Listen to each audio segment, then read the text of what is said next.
Connaissez-vous la véritable histoire de Noël?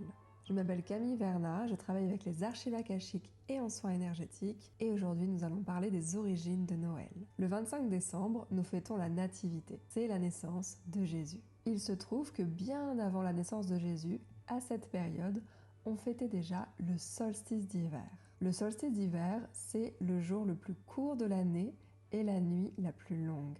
Il a lieu en général vers le 21, 22 ou 23 décembre en fonction des années. Et après ce jour plus court, la lumière va augmenter petit à petit. C'est un moment de passage très important dans l'année car c'est la promesse du retour de la lumière. Et ce passage est fêté dans de nombreuses traditions. On parle par exemple de Yule chez les Celtes et c'est un moment plein d'espoir car c'est le moment où la lumière revient. C'est une période aussi qui nous invite à ralentir, qui nous fait cultiver le lâcher-prise dans une période sombre en plein hiver, pas toujours facile à vivre. Et derrière cette histoire de mort de la lumière, il y a aussi la renaissance qui arrive après. C'est le cycle naturel des saisons qui continue. C'est donc une période déjà très importante pour l'époque et depuis déjà des millénaires, car les humains, depuis longtemps, observent le ciel, la course du soleil, la lune, les astres, et avaient déjà perçu dans le ciel les équinoxes, les solstices, toute cette course du soleil autour de la Terre. Forcément, avant, il n'y avait pas d'électricité, donc la vie était rythmée par les cycles de la nature, mais aussi par les cycles du soleil. À cette période de l'année, chez les Romains, on célébrait aussi les Saturnales. Elles commençaient à partir du 17 décembre. Alors, le dieu Saturne, c'est le dieu Chronos dans la mythologie grecque, et Chronos, c'est le père de Zeus, qui est Jupiter chez les Romains. Alors oui, les Romains ne se sont pas trop foulés, ils aiment bien picorer un petit peu dans les religions autour d'eux. Et si vous connaissez d'autres célébrations qui avaient lieu à cette époque, dites-le moi dans les commentaires.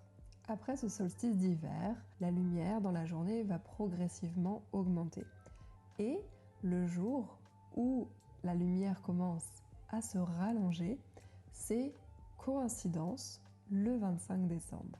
Il se trouve que le 25 décembre, à d'autres époques, on célébrait aussi la naissance d'un dieu très connu dans toute l'Europe et même jusqu'en Inde, un dieu appelé Mitra.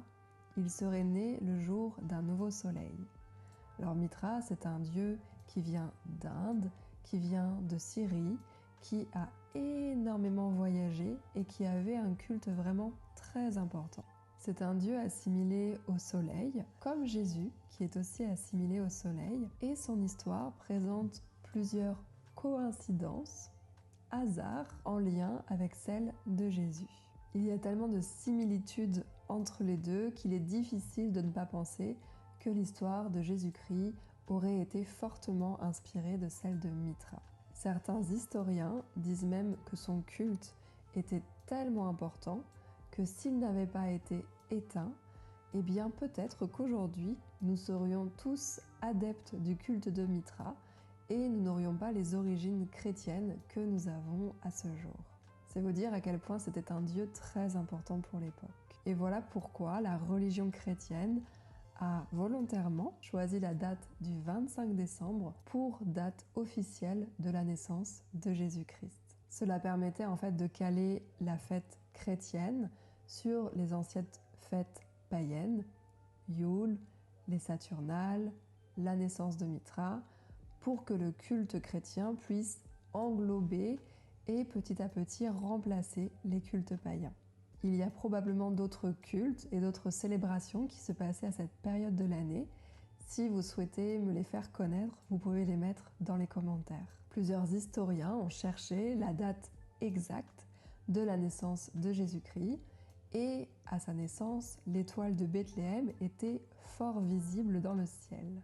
Alors là, plusieurs astronomes ont émis plusieurs hypothèses. Ils cherchent quelle est cette planète qui peut briller vraiment très fort dans le ciel pour être visible à cette période de l'année. Et a priori, d'après leurs recherches, Jésus serait plutôt né en été. C'est là où des planètes auraient pu être vues très fort la nuit dans le ciel et il est peu probable que sa naissance ait eu lieu en hiver.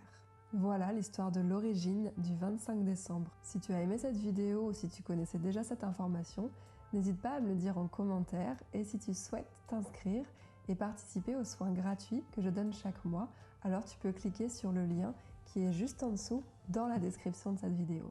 À bientôt, c'était Camille.